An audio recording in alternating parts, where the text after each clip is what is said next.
now. So we're going to talk about statute and rules and what you are required to do. The Texas Education Code, Chapter 31, is all about instructional materials, and the Texas Administrative Code is the State Board of Education's rules to implement the Texas Education Code.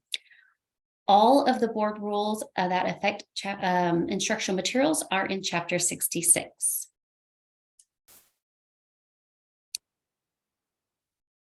TEC requires publishers to provide you with electronic samples of each submitted instructional material. That requirement does not apply to pre-kindergarten materials. So if you were with us for Proclamation 2021, for pre-K, you know that publishers submitted both print and digital materials for their pre and post-adoption samples. There's a QR code on this slide, and that will take you to the beginning of Chapter 31, see if you want to review any of that statute. Texas Administrative Code also requires that publishers provide electronic samples to ESCs. It requires that samples of pre-kindergarten materials match the format of the products to be provided to schools upon ordering. So this QR code will take you to the Chapter 66 Subchapter B, which is the state adoption of instructional materials.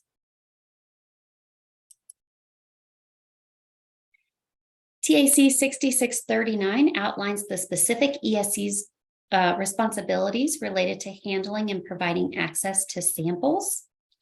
We will get into more details about samples in the next section.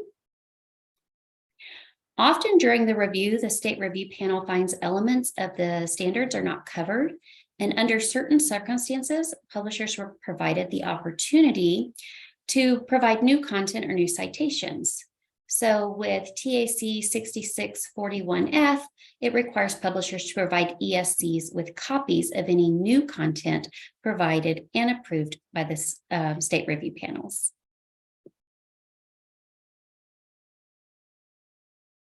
Right now, we're going to talk about different types of samples. First, we're going to talk about pre-adoption samples. Publishers are required to send ESCs samples and other documents on or before the date established in the proclamation. This includes one electronic pre-adoption sample for K-12 materials. They're also going to send you correlations, which are Excel or CSV files that identify where in the materials publishers believe each of the student expectations are addressed. If publishers make any edits to the materials during the public review period, they may wish to provide you with an updated version of the pre-adoption sample. It's important to note that they can do that, but they have to keep the original version intact and available during the entire review period. So you might end up with two versions of a pre-adoption sample. And then following the review, publishers have to send you copies of any new content provided to and approved by the state review panel.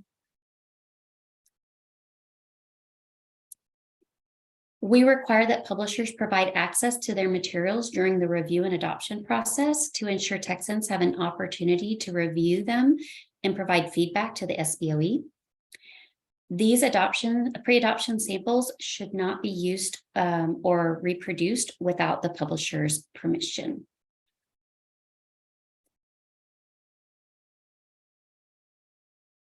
All of the pre-adoption samples for K-12 courses must be electronic, and we will post them to our website until the materials are adopted in the November meeting.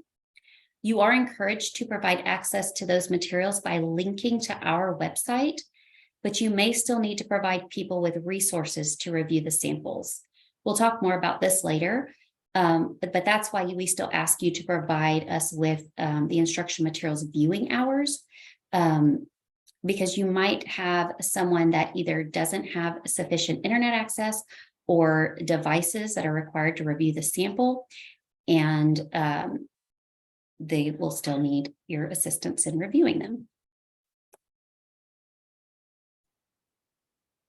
So you have some specific responsibilities related to the pre-adoption samples. First is that you have to decide and let us know who's responsible for supervising the access of the samples. This is important because we will send notifications to each of you who have been designated as the contact, and just to keep you up to date and to send you reminders about deadlines. The proclamation has this deadline coming up on Monday, and then next you will need to publish the public notice to share the dates and times the samples will be available for public viewing. You'll need to notify the school districts in your region of the schedule, and we will also need you to share that information with us because we will include it on our ESC contact page. So there's going to be a Google Sheet link that will be shared with you. I think Cassie is dropping that in the link in the chat right now. I'll also be emailing it. We'd like you to review all of the information on it and strike through any incorrect information and add any new information in red so I can easily see what needs to be updated. I'm going to show you real quick what that page looks like. This first section is all about the pre-adoption sample contact information. And then the second section is going to be later on in the process when you are having your showcases. As soon as you know your showcase dates, if you'll add that information here, then we can add it to our website. And it also lets you know when other ESCs are scheduling those, so they're not being scheduled on top of each other.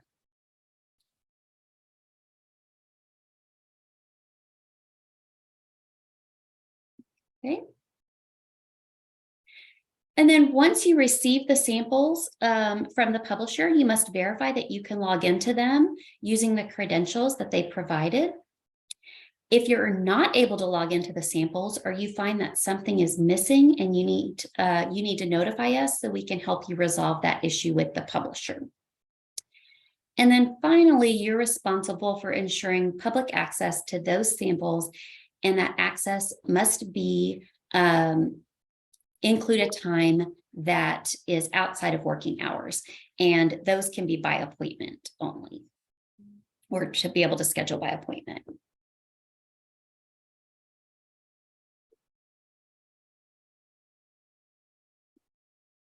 Okay. The requirement to provide electronic samples began with Proclamation 2014 for K-12 science and K-8 math materials. And then we began actually posting the samples online with Proclamation 2017. That was for CTE and languages other than English.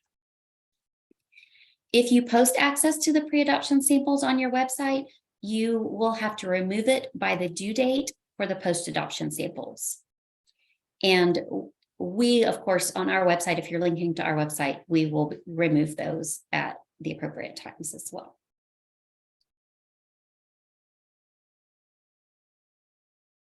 Right now, we're going to talk about post-adoption samples. You'll receive another round of samples from the publisher after the materials have been adopted, but before they are made available to districts in EMAT. We'll talk about the exact timeline for that a little bit later.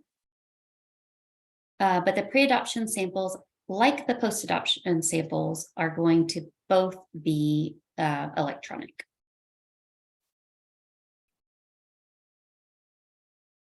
Post-adoption samples will always have to be viewed in person, whether they're online or physical samples. So you still probably have some physical samples, or you will have some physical samples from pre-kindergarten. And then all of the others are going to be those online samples, but they all need to be viewed post-adoption in person. You should not share those samples or login credentials on your website, nor should you provide any members of the public with the login credentials when they come in person. So when we have somebody come into the agency, if we're able to, ahead of time, we ask what they'd like to view, and then we have the equipment set up and we physically log them in when they get to the agency to view the sample. In addition, for print and digital materials, you should not allow people to print or make copies of the materials. So no matter if they're online or print samples, don't let any copies be made of those.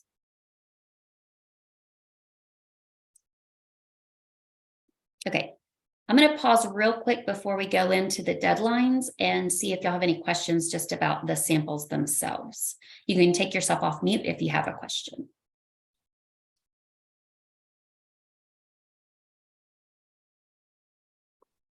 Hi, good afternoon. My name is Edma from Region 20, and I apologize if this is a kind of rudimentary question, but this is my first official go round at this. So I'm just wondering about what you mentioned with not allowing anybody to make copies or print. What about, I'm just curious if people have had any issues with others maybe trying to take like pictures with their phone, or how that is typically handled. Amy, can you chime in for us on that? Or if that's even allowable. I'm gonna assume no, but I don't want to. Yeah, I mean, officially it's not. Those are copyrighted materials. And so, that's the publisher's property. I've taken a couple different approaches when somebody has made an appointment to come view materials. First, like they can't make copies because they don't have access to our copy machines, but with the phones, usually when they're setting up their appointment, I let them know in advance what is prohibited and then just give them a friendly reminder, when they arrive. I wouldn't say that I'm hovering over their shoulder every moment to make sure that they're complying with that, but you could also just draft a simple like acknowledgement that they need to sign. We kind of do the same thing on our website when we post the samples and just make them acknowledge that these are for viewing only and not to be like reproduced or used for any other purpose. So I think you can take whatever approach feels right. Thank you. Can I ask a quick question? This is Tracy at Region 15. I know you're talking about the post-adoption must be viewed at the ESC. So are we going to have some timelines of, because I know there's that electronic link that first comes out and then the correlations comes out. Are those links, are we able to share those with our school districts? Yes, the pre-adoption samples are going to be posted on our website, and those are available for public viewing. And you can link directly to our website for those. But of course, the publishers will be sharing those login credentials with you and those correlations documents with you. But when we get time for the post-adoption samples, then you will have those at the ESC, and they will be viewed at the ESC. When you set up your viewing of the materials at that point in time, when you have publisher representatives that are there, then the districts can come in and look at them there. And then publishers can also go directly to the districts and share those materials with them and show them. And we'll go over timelines in this next section. This is Rob from Region 18. I was asking about the showcases, and Amy, thank you for answering my question earlier. But as far as the showcases for pre-adoption, those will take place between November and February, correct? Because the adopted materials will come out like December-ish, January-ish, something around there from the state. Well, the pre-adoption samples, the reason for posting those is to facilitate public comment. So it gives everybody the opportunity to see what's being considered by the board and comment on it, point out errors, suggestions for improvement, that sort of thing. So that's the purpose of pre-adoption samples. The board will vote to adopt materials in November. So at that point, ESCs and the world, for that matter, will know what makes it onto the SBOE's list. So it's anytime after that adoption meeting forward that ESCs might choose to host an adoption conference, or we know we're a showcase where you invite publishers to all come set up a booth and districts can come walk through and view things and talk to publishers. And that's more to help facilitate the adoption decisions for the districts. Got you. So there's Exactly no like it was. expectation that you do a showcase during the pre-adoption period. And for our purposes, we don't have any expectations of a showcase. We just know that several ESCs tend to offer one to facilitate adoption. Right. Okay. It's the same thing I did when I was in the district the last time we adopted way back when. Okay, I got you. Thank you. Sure. Okay, Monica, I see you had a question. Yes, my first question is around the showcase event. Since I'm a science and handling the technology applications adoption, can I have those content areas at the same event? Can I just bundle those with this whole process? And then another question I have is, has this meeting that we're having right now for the CTE and tech apps, has it already occurred for science, or will I be going to another meeting like this for science?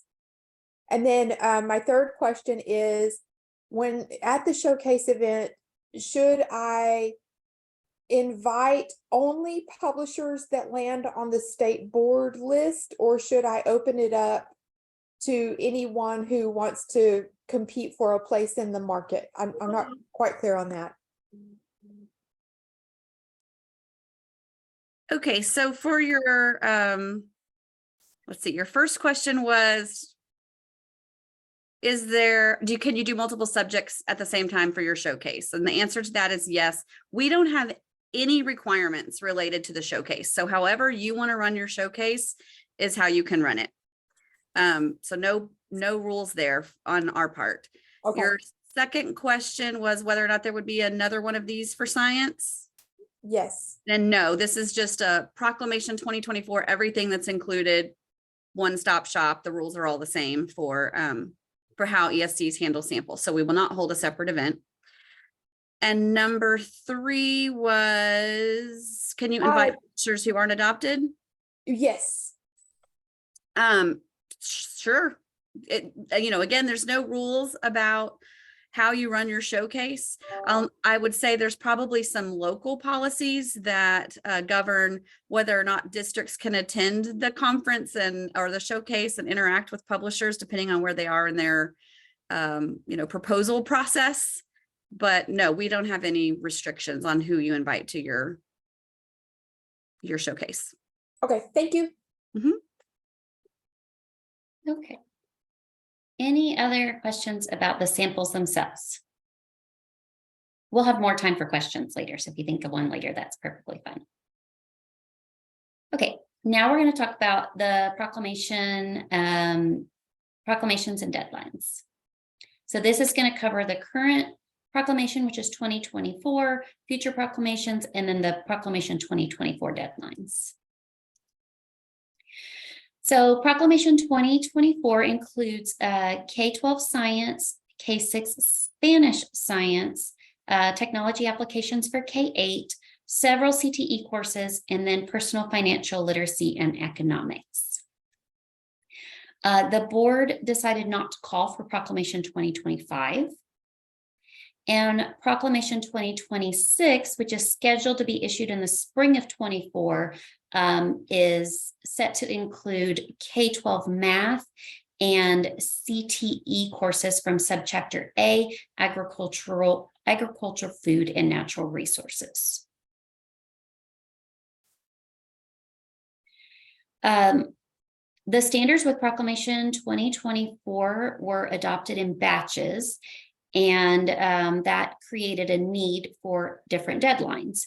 So the courses on this slide are for batch A, and any course with an asterisk is next to it is a course that a student will earn high school credit for. So batch A includes almost all of science and almost all of the CTE courses. Batch B includes the Spanish K-6 science and personal financial literacy and economics course, K-8 technology applications, and then the computer science and cybersecurity courses in the STEM subchapter. There were several courses with no submissions for Proclamation 2024, and those are listed on this slide. Some for health science, some in the STEM category, and all of energy. All right, now we're going to look at those deadlines. So for batch A, the pre-adoption samples are due on April 10th, 2023. And then you will notify us of any irregularities by April 17th, which is a week after the pre-adoption samples are due. The final correlations are due on May 8th. And then the post-adoption samples will not be due until March 25th, 2024. The batch B deadlines are going to be pre-adoption samples are due May 30th. That's actually a Tuesday because the 29th is a holiday. And so that most of the deadlines are on Monday. This one's going to be on a Tuesday. You will notify us of any irregularities by June 6th, which is also a Tuesday. So it's the same. You get a week to look through those samples, make sure you can log in. The final correlations for batch B are due June 26th. And just like batch A, all of the post-adoption samples are due at the same time on March 25th, 2024.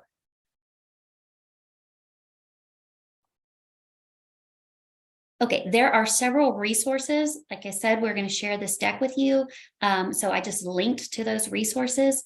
The adoption resources for ESC's page on the TEA website is currently being updated. I have some changes that are in process of being updated. So hopefully within the next day or by early next week, those will be available and updated. And then that proclamations page link, that's where we will be linking the pre-adoption samples on our website. There is each proclamation has a section on that page, and you will see the links to the samples there once they're available. The instructional materials help desk is the best way to reach us, or you can email us at review.adoption@tea.texas.gov. All right, I'm going to pause again for any questions about the laws and rules, samples, or the deadlines. I do have a question for you, specifically since Proclamation 2025 is being skipped. So we've already got some school districts that are dealing with a gap in subscriptions for some social studies content. Is there going to be any extra IMA money that's going to flow down to help those schools extend those subscriptions out that they have for social studies? Do you foresee when social studies will be picked back up? So there won't be any money specifically for social studies. This is a year that the legislature is meeting, so they will make decisions on how much money for the biennium the districts will receive, and then the districts can use that money as they see fit to purchase any materials. The publishers for Proclamation 2015, which are the contracts that are ending this year, were given the opportunity to renew for up to an additional 4 years. Those were taken to the board in January, the list of publishers that were renewing. And they are currently working on putting in their bids into EMAT that show those renewal periods. Not all of them will need up to 4 years. Like math is going to be in 2 additional years. So they'll only put in bids for like up to 2 years for that. We advise those social studies publishers to go ahead and put in for a full 4 years because we don't have on the schedule when the board is going to look at those standards again. One other thing to note about social studies is in November, the board made a few edits to the social studies standards. And those publishers are going to be given the opportunity to make updates to their materials so that it covers any of those new revised standards. And then those will be offered out to the districts as soon as those updates happen. Can I Anything? add one more Thank thing you. about the allotment? Yes. So while the allotment is not directly tied to what's happening with the call for materials, I mean, it's not just like a straight line. It's a factor that's considered. For this biennium, we're looking at Proclamation 2024 materials and then nothing new for Proclamation 2025. So while there isn't specific money being earmarked for these gap years for high school math and social studies, fine arts, all the things that were in Proclamation 2015, the legislature did indicate they intend to restore allotments at least to what districts were used to. So I know everybody took a big hit last biennium, so that's not expected to continue. So we're going to see a rise in the allotment compared to the last one, and one of the 2 years where you don't have a new proclamation.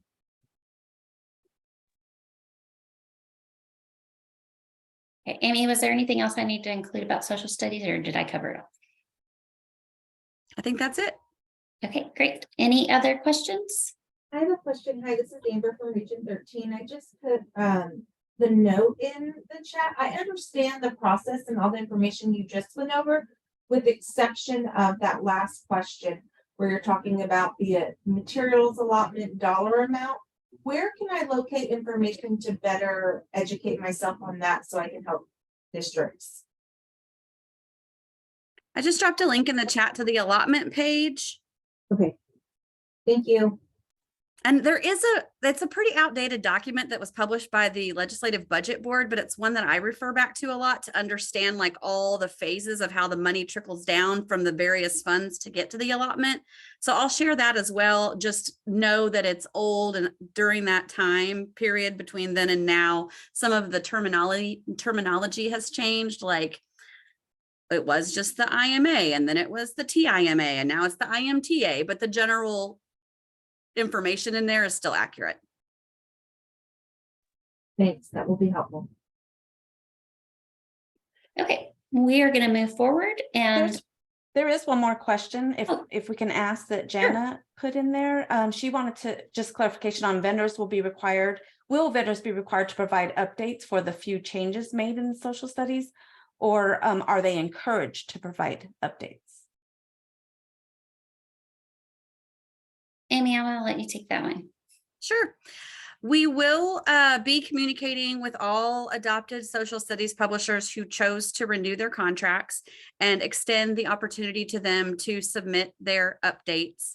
The implementation year for those new TEKs isn't until the 25-26 school year, so we've not yet done that. We can't require publishers to make the updates, but we are going to provide them with a process and information on how to do so. And then communicate with districts through the social studies listserv anytime that we receive one of those requests from a publisher, so that districts are aware that materials will be changing. Thank you. All right, now I'm going to hand it over to Sarah, and we're going to talk about the Texas Resource Review. All right, thank you, Janet. Before we get into the TRR, just to kind of read the room, there's a reaction button down at the bottom. If you give me a thumbs up if you feel like you have a strong or fairly strong knowledge of what TRR is and the process already, just so I know how in depth to get with you guys today. Okay, a few people. All right, well, that's good. It's a fairly new process here in Texas, so it is good to talk to you guys about it so you can spread the word about what TRR is and how it works. So what is the purpose of TRR? It is to assist districts in selecting high quality instructional materials, and the TRR is designed to provide comprehensive and user-friendly information about the quality of instructional materials using evidence captured by teams of Texas educators trained on various different specific quality rubrics. And that is exciting. I am a former teacher educator, so it is exciting that Texas educators are included in this equation. You can click to the next, Janet, please. It is required by law. Back in 2017, the 85th legislature did establish the Texas Resource Review to develop and maintain a website with general information about instructional materials, quality reviews, and open education resources. TA is also required to contract with a third party to conduct the independent quality reviews. Now, there are basically 3 roads that you go on to get to a quality review. This has been asked quite a bit. How do publishers get part of the review? The first is that publishers voluntarily submit materials. Secondly, the State Board of Education requests materials to be reviewed for quality. And then thirdly, 10% of districts request quality reviews of a set of materials. So all 3 of these go into consideration when we start to review various different resources. All right, so here you have on the screen a very good graphic that walks you through the various phases of the quality review process. It starts with developing a rubric, choosing the materials to review, and then recruiting teams to review. We like to, of course, elevate standard alignments to make sure that we are aligned with the TEKS. We then conduct the reviews. Publishers have a chance to respond to those reviews. Then we validate it through the Education Service Centers to support the findings that we made, and then we'll publish those reviews. And if any time there's something you need to chime in, Amy, feel free to chime in. Again, just another visual to kind of walk you through the process. So the instructional materials are selected for quality reviews, and then they go through basically 2 kinds of reviews. The first one deals with the TEKS to determine which standards are met, the percent of the TEKS coverage. And then the other review is a quality review to see how the evidence to determine how well the standards are actually met. And I'm going to walk you through a little bit of that here in a second with the rubric. In the end, it'll be a clear, transparent, user-friendly result that is published on our portal. And there's a slight little image there to kind of show you the visualization of how it works with various different percentages.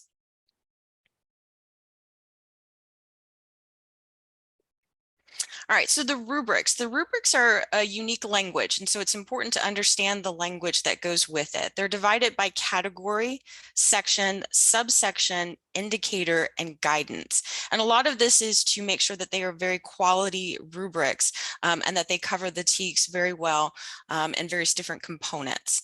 So I'm going to walk you through some of that in the next couple of slides. So Jan, if you go ahead and skip over. All right, the first one is to talk about the categories.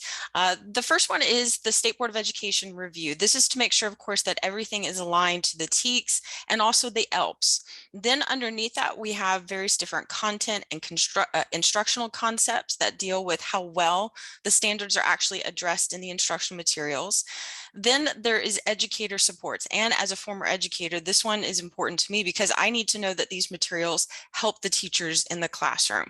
And so this focuses on the guidance and support, not only given to educators, but also students as well. And then lastly, an additional information category that deals with technology, cost, professional development, and various additional language supports. All right, so when you break down those categories even further, then we get into what I was mentioning earlier, the sections, the indicators, and so forth. So just to give you an example, we have in the green, the content and instructional approach, and you can see that it's divided into 4 sections. Same thing with educator supports, 4 sections. And some of those sections include just knowledge coherence, productive struggle, evidence-based reasoning and communicating, progress monitoring, and supports for all learners. So again, you kind of see how in depth each of these categories get. And within those sections, they're divided even further into indicators. And you can see the number of indicators that go there, as well as the points that are assigned for that particular section and that particular category. All of this goes to percentages that we post so that you can clearly see how well this particular material did in each section, indicator, and category. And that helps districts determine what is best for their students in their district.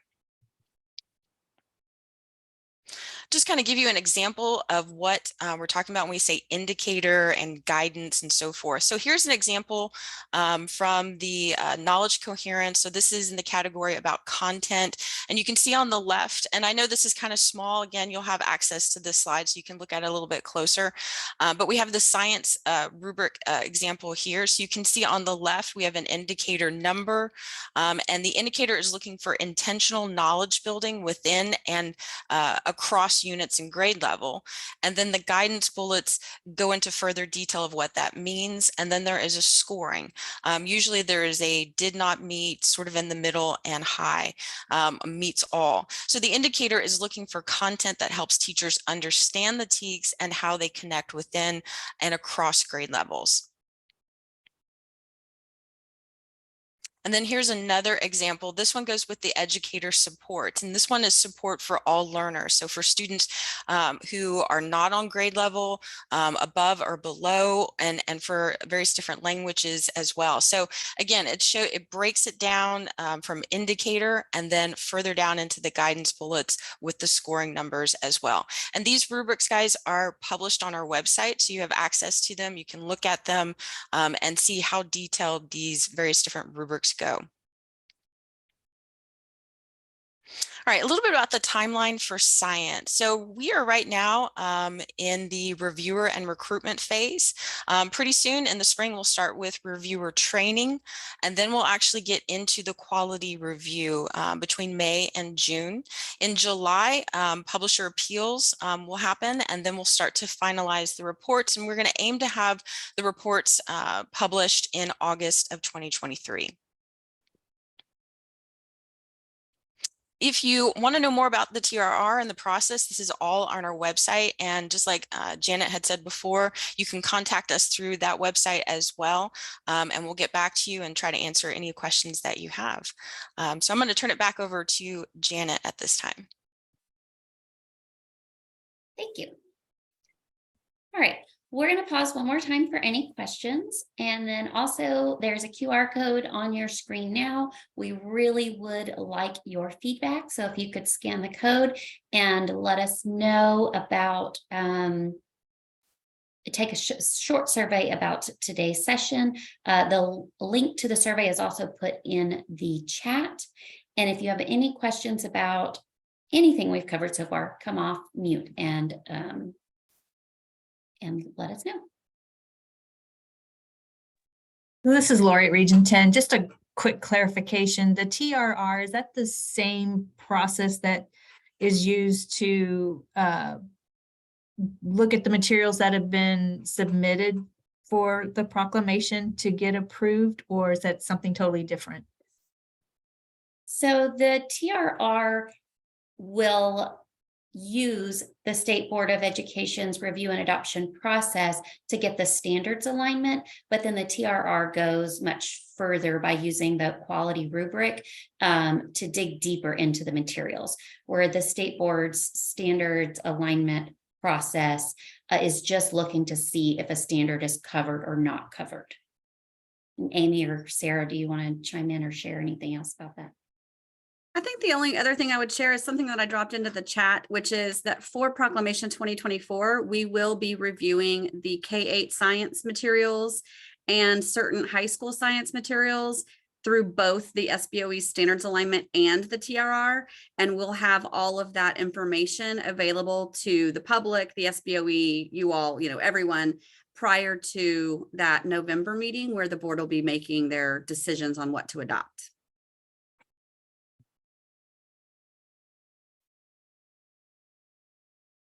I have another question. This is Amber Roche from 13 again. And this is the same site, right, that there's a grant in place where we review the reviews as well? Is that the same? That's correct. So that next to last phase that Sarah pointed out when she was showing the graphic that had all the little diamonds, the verification, that is what we had the grant application posted to do. So there will be another cycle of verifications of reports for the TRR science materials. Okay, thank you. Do you know when that cycle is going to start? Sarah, can you back up to, or Janet, to the timeline slide? All right. So typically it would be at the same time as publisher appeals and finalizing reports. So I would say July. Thank you. Good question. Something I should have thought to add to the slide.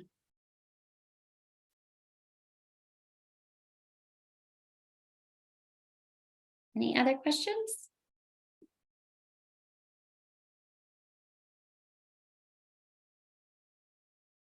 We thank you for your time today, and we're so excited you joined us. And if you think of any questions later, please either email us or put in an instructional materials help desk ticket. And don't forget to go in and make any adjustments to that Google Sheet so that we have that one deadline marked off that's due on Monday. Because by then you'll have let us know that you have checked the sheet. Thank you so much for your time.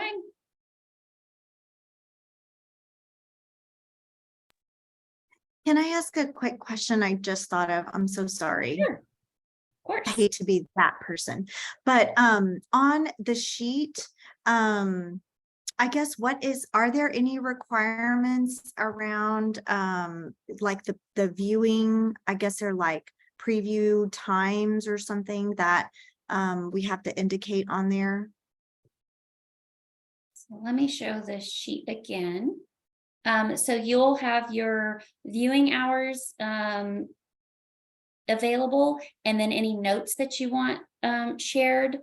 And then you'll have the showcase information is separate. But the main information we need right now is who the contact is and when. That way publishers know who to send the materials to. Okay. And districts know who they can contact, or anyone knows who they can contact to come and view outside of hours if they need to go and look at materials, or they don't have internet access or the computer to be able to view the materials. Okay, and then in terms of the hours that that particular column, are there any parameters around what should be? Oh, I see. Maybe Amy, you put something in the chat there. I did. I pulled two of the sections from 6639, which is the part of the rule that governs what ESC's responsibilities are in the review and adoption process. So you have to have reasonable public access. That term is, up for interpretation, but it does flag that you need to put aside some time outside of normal working hours that can be scheduled by appointment. And so you don't necessarily have to say like Wednesdays, from 5 to 9, but you can say contact this person to schedule time outside of, the times listed or something like that. And then you can handle that on a case-by-case basis. Okay. And then for that person that, would potentially stay like after hours, does it have to be the person that's the contact? And I apologize if that was already asked, but didn't occur. It could needs to be somebody who would understand, the parameters that are in place for viewing the samples and has the knowledge and ability to log the person in should they need it. I mean, the days of somebody really needing to come in and see a pre-adoption sample have kind of gone by the wayside since we've started posting everything to the website. So most people have a phone or computer or, some access to the internet, but on the slim chance that somebody doesn't have a proper device or connectivity, they'll have to come into the service center or to TEA. Got it. Thank you. Appreciate that. Amy, there's one other question about TRR. Are materials that are not up for adoption reviewed by TRR, or only materials going up for adoption? Can you go back to the slide that shows the 3 ways that materials are selected? Yes, let me move this out of the way.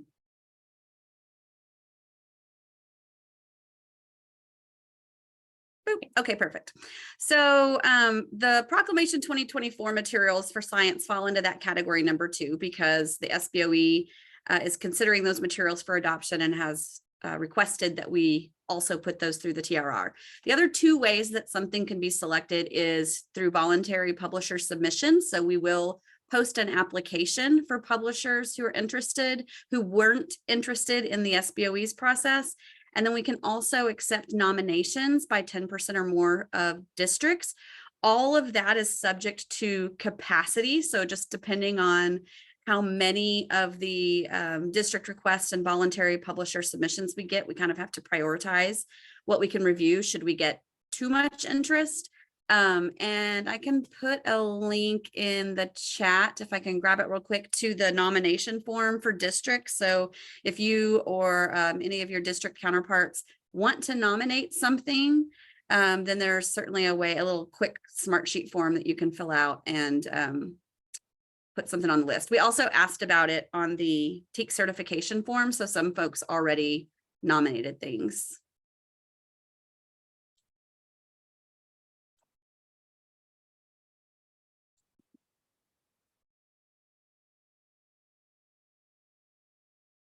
Okay.